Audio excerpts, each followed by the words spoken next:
Dengue জ্বর হলে একদম প্যানিক করবেন না। কয়েকটা জিনিস মেনটেন করুন, তাহলেই হবে। ডাক্তারবাবুর কাছে ভিজিট করুন এবং প্রথম 1 থেকে 3 দিনের মাথায় জানবেন যে ডেঙ্গু জ্বরের কিন্তু সমস্ত রিপোর্ট নর্মাল আসতে পারে। সুতরাং এই সময় যদি আমরা সিবিসি করি বা ডেঙ্গু টেস্ট, ডেঙ্গু এলাইজা করি, NS1 করি বা IgM করি, সবই কিন্তু নেগেটিভ আসতে পারে। এটাই একটু বলার বিষয়। প্রথম 3 দিনের মধ্যে টেস্টে কিন্তু আমরা নেগেটিভ ইস্যু পেতে পারি। সুতরাং ডেঙ্গুর জ্বরের প্রথম 3 দিনের মাথায় তেমন কিছু টেস্ট না করাই ভালো।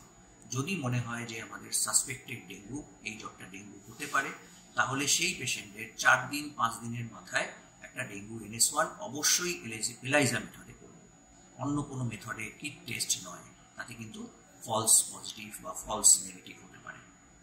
এরপরে যদি দেখা যায় 5 দিন পেরিয়ে গেছে, তখন কিন্তু IgM আমরা পজিটিভ পেতে পারি। তখন ভাইরাল অ্যান্টিবডি অলরেডি আমাদের দেহের মধ্যে তৈরি হয়ে যায়।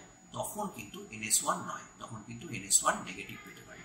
তখন কিন্তু আমাদের ডেঙ্গু IgM করাতে হবে এবং প্রত্যেকবারই সিবিসি করতে হবে।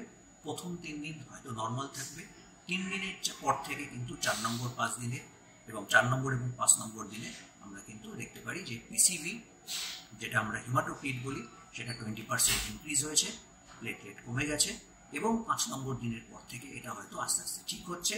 যদি ঠিক না হয় তাহলে অ্যাডমিশন করে স্যালাইন দিয়ে কারেকশন করে PCV এবং প্লেটলেটটাকে ঠিক করতে হবে। তাহলে মেন যেটা বলার সেটা হচ্ছে প্রথম 3 দিনের মাথায় কোনো টেস্ট নয়, 4 নম্বরের পর থেকে 5 নম্বর দিন অবধি বা 3 থেকে 5 নম্বর দিনের মধ্যে dengue NS1 in ELISA method এবং 5 নম্বর দিনের পর থেকে dengue IgM in ELISA method. এটা মেনটেন করুন। ভালো থাকবেন, সুস্থ থাকবেন।